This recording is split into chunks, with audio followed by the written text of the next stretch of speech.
Amelia Earhart was more than just a pilot. She was a pioneer, a global icon, and a symbol of boundless ambition.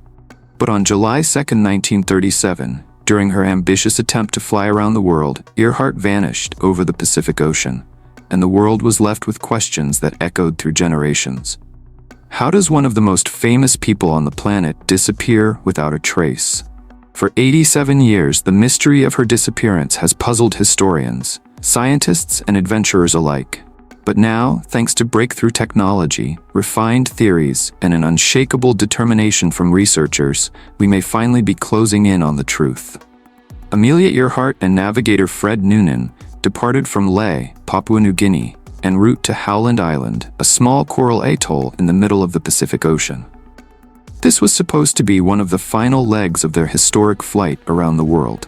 But Howland Island, despite being equipped with a U.S. Coast Guard cutter and radio transmissions, was never reached. They flew into the horizon and never came back. In her final known transmission, Earhart reported being low on fuel and unable to locate Howland. And then, radio silence. No mayday call, no crash report, no debris, just the vast emptiness of the Pacific. And that silence birthed one of history's greatest enigmas. In the years following Earhart's disappearance, a vacuum of certainty gave rise to a tangle of theories, some grounded in navigational logic, others bordering on folklore. With no wreckage, no black box, and no distress signal, speculation became a substitute for evidence. The crash and sink theory was long considered the most plausible. According to this view, Earhart simply ran out of fuel while searching for Howland Island and ditched into the Pacific, where the aircraft sank in deep waters, lost to time. It was the simplest explanation, but simplicity doesn't always satisfy. The ocean is vast, and decades of sonar sweeps never yielded a trace. Then came the Saipan theory, which suggested Earhart was captured by the Japanese military after landing in the Marshall Islands. In some versions, she was held as a spy. In others, executed. This narrative surged in popularity during the Cold War, when geopolitical paranoia amplified any hint of international intrigue. Witness accounts emerged, claiming to have seen her imprisoned. Photographs surfaced, grainy and inconclusive.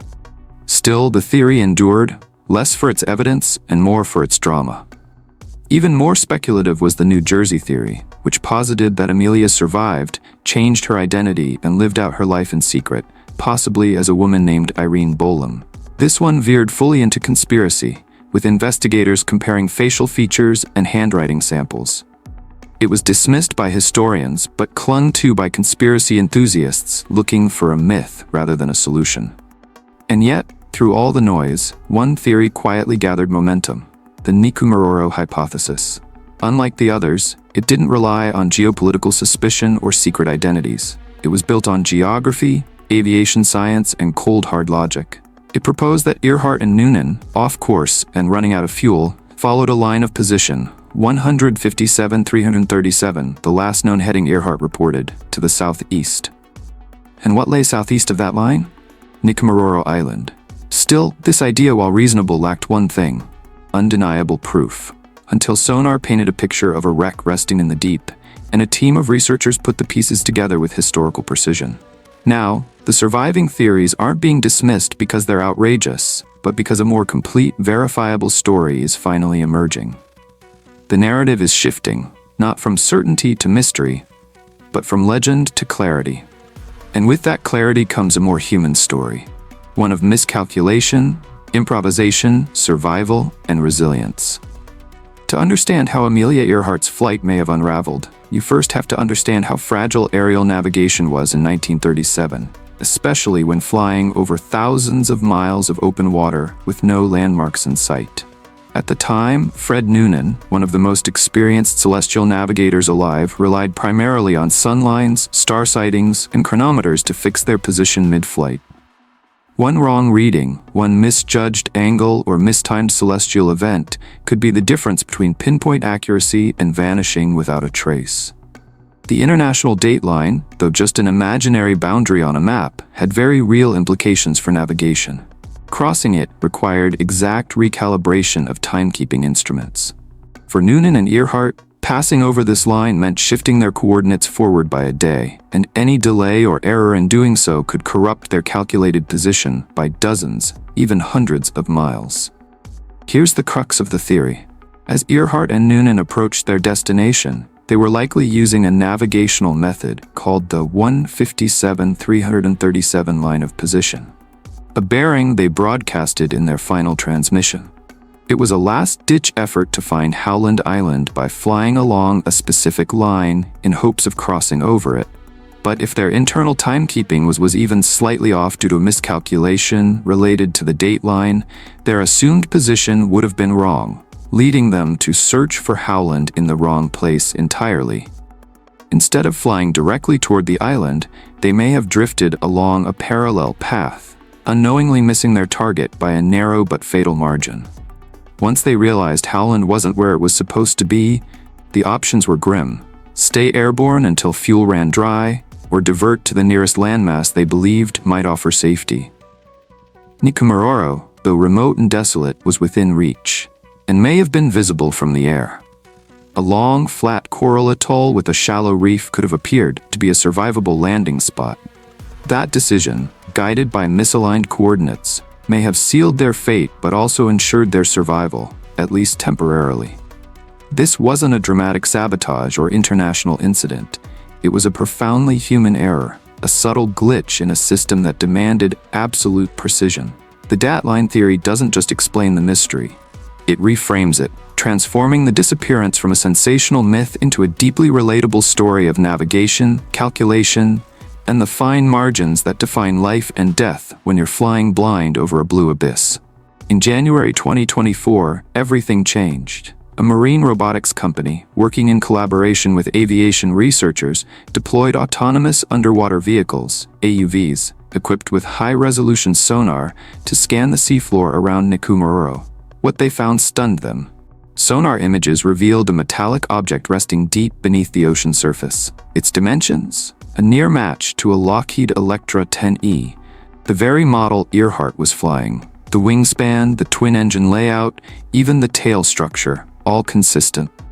The position of the object matched where researchers had predicted the plane would end up if it had ditched near the reef at Nikumaroro. Still, sonar alone wasn't enough. In early 2025, a follow-up expedition sent remotely operated vehicles, ROVs, to the site. What they found provided the strongest evidence yet. An aircraft wreck, heavily corroded but clearly identifiable. Markings consistent with Earhart's Electra were still visible, along with distinctive design features unique to her modified aircraft. Back on Nikumaroro Island itself, the team continued to explore and recover artifacts. Among them, parts of a vintage navigation tool, a fragment of a woman's compact mirror, and the sole of a 1930s leather shoe, matching the style Earhart often wore. But perhaps most compelling was a small metal panel with rivet patterns matching blueprints of the Electra. Taken together, the evidence told a cohesive story. Earhart and Noonan missed Howland, landed on Nikumaroro, survived for some time, and eventually perished on the island. Their plane, likely swept off the reef by rising tides, sank to the bottom of the ocean, hidden for nearly 90 years. Even as these discoveries begin to resolve the logistical mystery, they also shine a light on the emotional and symbolic dimensions of Amelia Earhart's legacy. She wasn't just an aviator, she was a trailblazer. A woman flying solo across the Atlantic, a celebrity who defied gender roles, a visionary who dared to go where few men or women had gone before. Her disappearance didn't just haunt aviation, it captured the soul of an entire generation. And maybe that's why we held on to the mystery for so long, because solving it meant letting go of the romance, the endless possibilities, the what-ifs. But the truth is just as powerful. Her final journey wasn't a failure. It was a testament to endurance, bravery, and humanity's relentless will to explore, even in the face of danger. This isn't just a story about one woman. It's about us, all of us, about how we chase the unknown, about how history leaves clues and how future generations never stop searching, about how even in the vastness of the Pacific, where water swallows steel and silence stretches for miles, the truth eventually finds a way to rise. And with every expedition, every sonar ping, every rivet pulled from the seafloor, we get closer to that truth.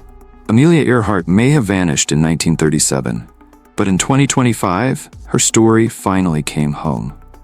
If this deep dive into one of history's greatest aviation mysteries sparked your imagination, make sure to like this video, subscribe for more untold stories from the past, and hit that notification bell so you never miss a moment. Drop your thoughts in the comments. Do you believe the mystery is truly solved? And don't forget to check the description for more behind-the-scenes content and links to sources.